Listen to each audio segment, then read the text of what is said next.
What's going on, guys? I'm the Maha Mechanic, and today we're going to be replacing the ignition switch on this 1984 Porsche 944. So let's get into it. So before I show you how to remove and replace it, I figured I'd show you the broken one. This one still technically works, it just gets stuck. Once you crank the car, it just doesn't come fully back to accessory power. So that's why I replaced it, but I replaced it with a junk part. Really should have replaced it with a nice one, but I replaced it with a junk part. So now I'm gonna have to go back in and replace it again with a good part. This is the part I will be replacing it with. It's a Bilstein from Germany, so it's better than the piece of crap Chinese thing that I put in there. So yeah, let's get into it. So the first step is remove your steering wheel. Now, if you had a factory steering wheel, you just take the horn pad off and then remove the nut on the inside. But since I don't have a factory steering wheel, we have to remove all of these screws and then remove the hub itself.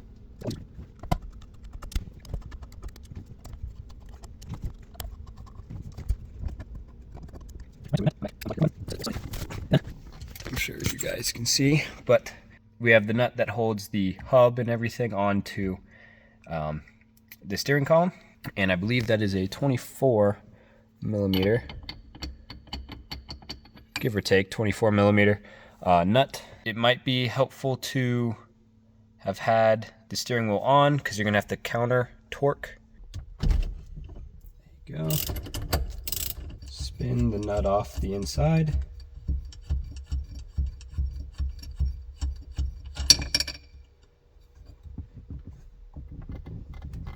And pull it right off the hub. Make sure not to lose your spring washer or your wave washer, whatever you call it, and nut. All right, once we're in here, we have this surround piece, which for me is kind of on its last legs here, but I will still remove it. You'll have to remove and drop.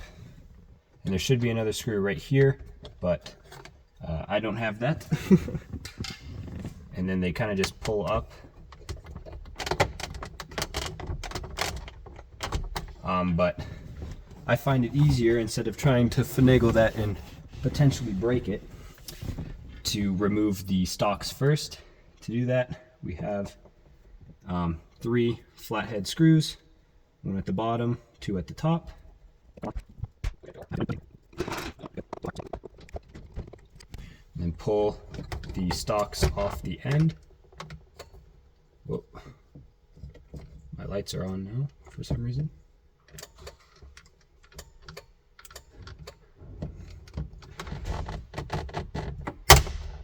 Right. And then you can wiggle this bad boy. Oh, that's why. Out of there. Alright, so now we have our access to our ignition cylinder here, the ignition cylinder housing. What you're going to do, you see this bushing here, you're going to need to press this out, and there's 2 little slots on either side. There's 3 little slots actually. One here, and one here. You're going to use those slots to kind of pry it out. Do not pry on these little feet here, because you will break them. And this is just pot metal. This is not good metal, so don't want to do that. So what you can do, I'll get you a close up so you can see the little notches in it. That'll help you pry it out. But what you can do is get a screwdriver kind of in there and then pull. It's going to take quite a bit of finagling, but just any means necessary. Just do not break this piece, or else you're going to have a fun time replacing that one as well. Alright, so once you create a little bit of separation there, it becomes easier to stick a screwdriver or pry bar in there and kind of just pry it forward and whatnot. The hardest part is creating that separation between the bearing and the bushing. But once you do, Just continue to pry, and it should start coming off. There you go. So if you come over here, you can see that there is a little bolt that clamps this whole thing onto the steering column, and there's a little access port underneath. So you want to come up with your 6mm Allen, loosen and remove said bolt, let it fall down, and then carefully, without prying on these little tabs, maybe grab over here and wiggle this ignition cylinder housing off. Just like that. You should have electrical connectors on the back of this, but I removed mine. From underneath beforehand, just because I was diagnosing the switch and whatnot. So that's why this wasn't connected, but it would have come out with it. So just be aware.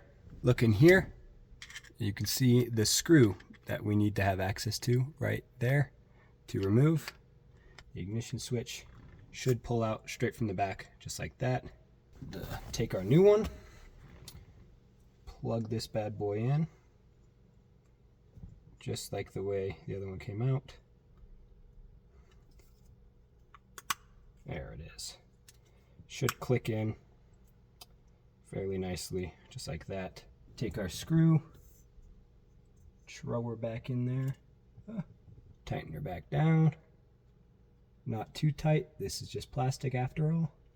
Time to reinstall. So, take our electrical connector in. Just gonna check to see if it works real quick. So we have power. And we have ignition.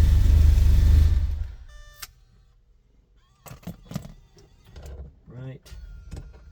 Plop this back around there.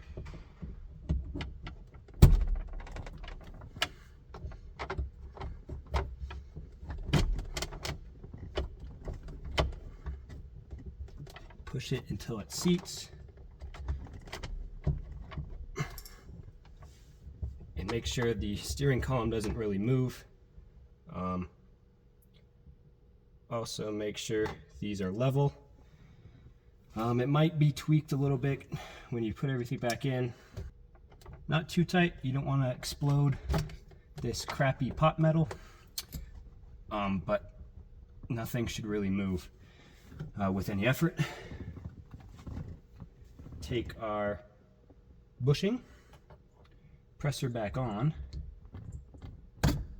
just in case I have to take it off and put it in more of like an accessible location here for prying and stuff.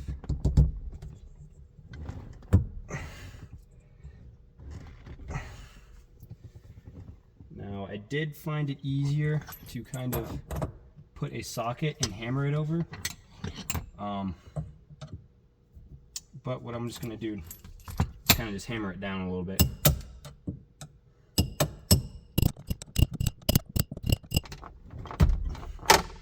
Push it on down.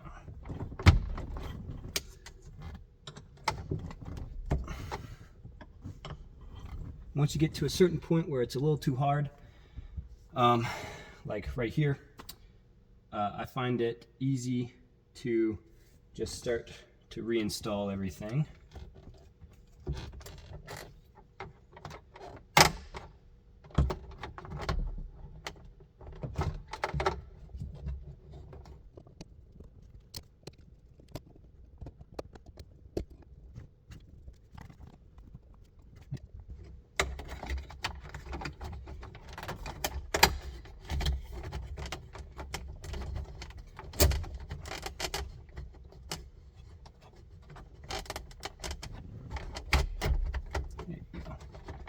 Just like that.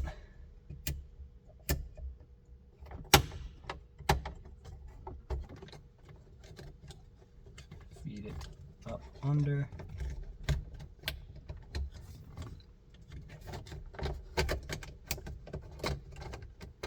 And around everything.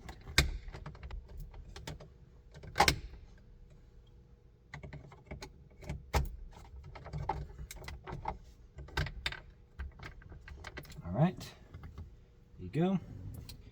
Now, you can reinstall the hub, and then if there's enough engagement on the threads, which it seems like there is, get it on a couple threads, start tightening down the nut, and pressing in that bushing a little bit more. You can hear it. You can hear it clicking and going down in and seating itself. It's a good thing.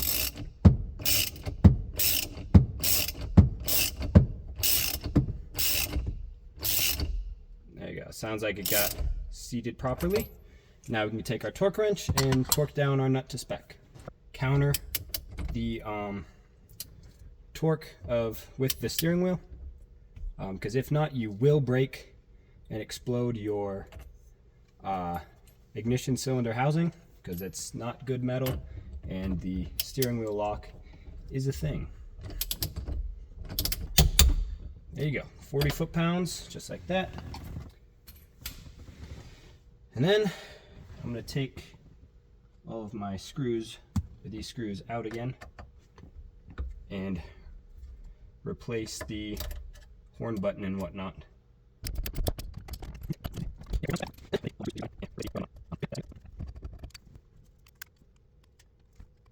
All right, there you go. You have successfully replaced your ignition switch on your Porsche 944. So, if you found this video informative, please be sure to like the video, subscribe to the channel for more. And remember, no matter experience or your skill level, keep on improving. I just would like to say, I do have a merchandise shop, so if you'd like to check that out, go to milehighmechanic.shop. I'll put it up on the screen here and also in the description, to get some cool merch themed on, some themed on the 944, some just themed on the channel in general. So, yeah.